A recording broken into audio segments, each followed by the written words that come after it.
All right, welcome to our coverage of the Noor Salman trial here on clickorlando.com. I'm Matt Austin. The trial is now beginning to wrap up after the defense rested its case. Today, Salman's attorneys called for a false confession expert as their final witness. Let's get you right out to News 6 investigator Mike DeForest. Mike, this witness testimony is really a key part of the defense's case.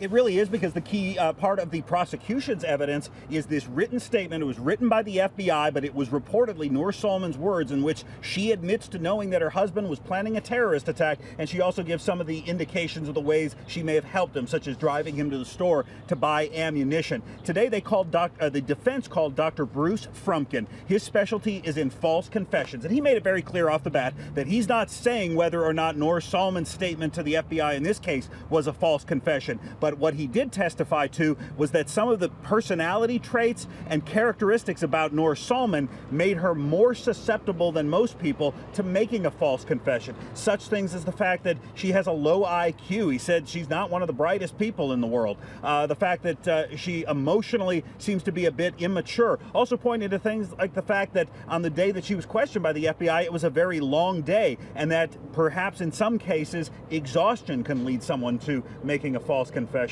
We are joined now by legal analyst and attorney Mark O'Mara.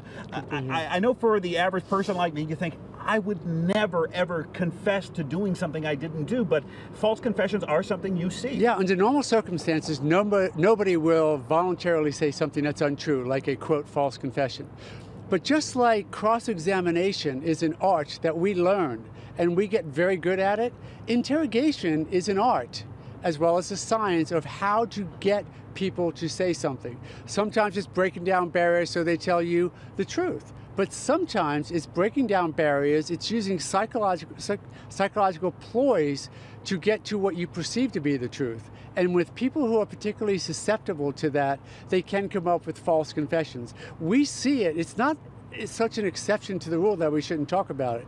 It happens quite frequently, which is again why, if you're going to have an interrogation, use the technology that we all have available to us. Put it on tape, because then at the very least, it allows an expert like the one who testified today to review it and give a better idea whether or not that in fact is a false or negatively impacted confession.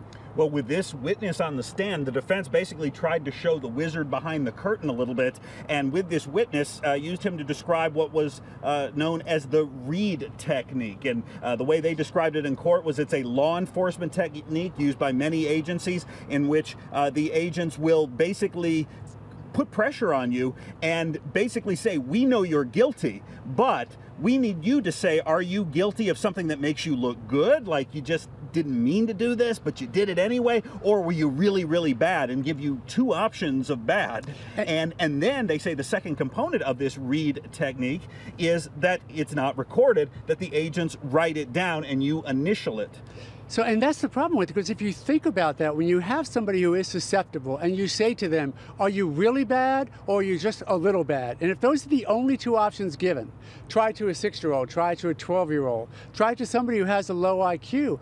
Given those two choices, they pick the lesser of two evils. And then that is built upon further down in the interrogation technique to use that. Now that you've admitted you're guilty, let's talk about some of the specifics. Did you have a gun? Did you go into the bank? They start throwing in some facts that now that you've given the false statement to minimize your involvement, they use it as a foundation stone.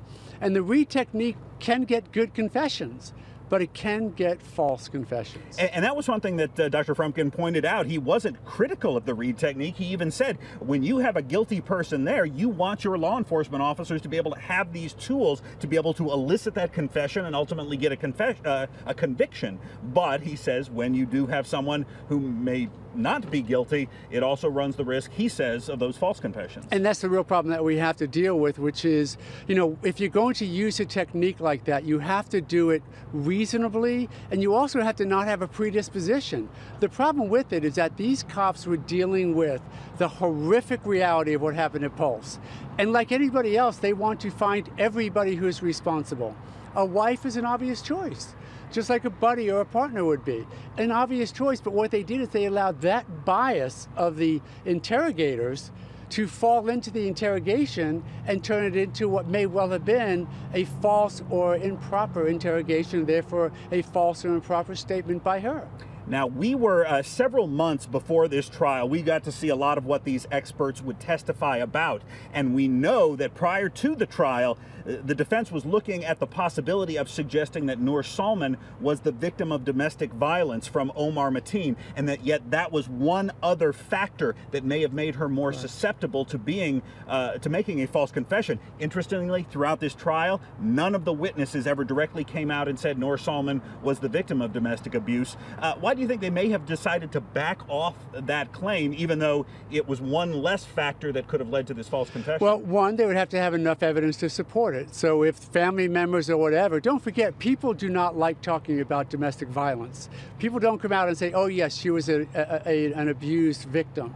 So it may not be known by other people. And as importantly, I think the defense had to be careful, because if they were to say abused spouse, that almost presupposes that she's going to testify to it. And that was a decision that they had to make at the last minute, like they always do.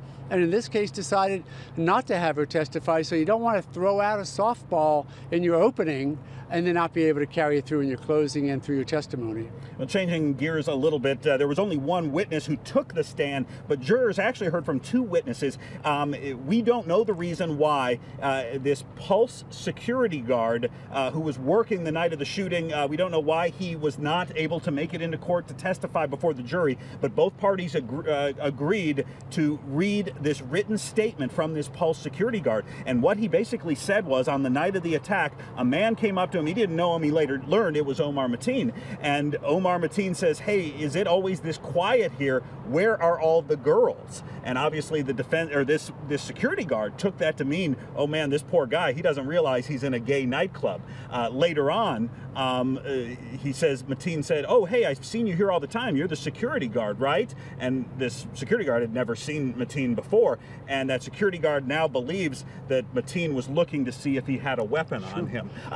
How unusual is that to have a testimony read like this in court, even though the witness wasn't there to be cross-examined and actually hear from him? It's a bit unusual, but by stipulation, we do this all the time. We let evidence in without a foundation if it's by stipulation. We let in certain tests without having to go through the records custodian. So that's okay, a bit unusual, but it's admitted. What's most intriguing to me about that is, again, dealing with the primary issue of whether or not Noor Salman's confession or statement was voluntary, is you have to look to see what she admitted to, what she said, at least according to the investigators, that we now know to be patently untrue.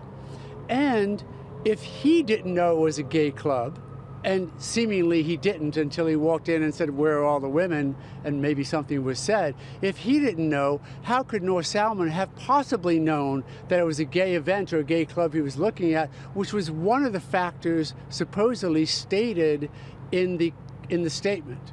The opposite being, she didn't say it. It was presupposed by the interrogators, given to her, and she may have acknowledged it because, again, the read technique can lead to acknowledgement of statements that seem innocuous, and that may be, well, I think we're going to hear a lot about that in closing arguments tomorrow. Well, that's what I wanted to get to. You're an attorney. You've had a lot of these closing arguments. What are you doing the night beforehand?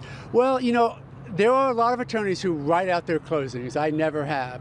I have 5 or 6 or 10 notes, little things that I want to make sure I get to. But most importantly, what both groups of lawyers are doing now is maintaining that theme, that theory of the case, to get across the point to the jury. As for the prosecution, I told you this is what I would prove, I told you how I would prove it, and this is how I proved it. And this is a crime. Defense, the other side of it, their theme is the confession is not reliable whatsoever. We don't have to prove non-guilt here. We have to prove that the government did not prove guilt, that there is a reasonable doubt. And that reasonable doubt can come merely from the fact that we don't have a videotape or an audio tape statement, that we know that some parts of the statement are inaccurate, without any reason by Noor Salman, except for maybe the technique that was used to get her to say what she may or may not have said. So that's the theory I think we're going to see from the defense. As you know very well, closing arguments begin with the prosecution making their argument, the defense gets to go, and then the prosecution gets the very last word with this jury. How nerve-wracking is that as a defense attorney sitting there and they're saying the last words and you can't say any more to this jury? I hate it. I've always hated it. It actually changed about a decade or so ago in state court. But, you know, it is what it is. Somebody's got to have the last word. The rules say the prosecution does. We have to live with it. But I've got to tell you, you know, we all talk about primacy and recency being the last thing you hear is what you remember the most. And the last thing they're going to hear are the words, "That woman there is guilty," and go do your deliberations. Well, we will be here tomorrow as those closing arguments get underway at 9 o'clock. Attorney Mark O'Mara, thank you very much for your insight. Great to be here. We look forward to hearing from you tomorrow night when we're able to summarize what these closing arguments were. And by this time tomorrow night, we believe the jury will have begun deliberations. So we're going to send it back to you. It's been an interesting few weeks. Great job, guys. Thank you. Get up-to-the-minute updates on this trial as it wraps up in the next few days. Head to clickorlando.com/Noor Salman. And join us tomorrow morning for another discussion. Our coverage begins at 8:30 right here on clickorlando.com. Thanks for joining us. I'm Matt Austin.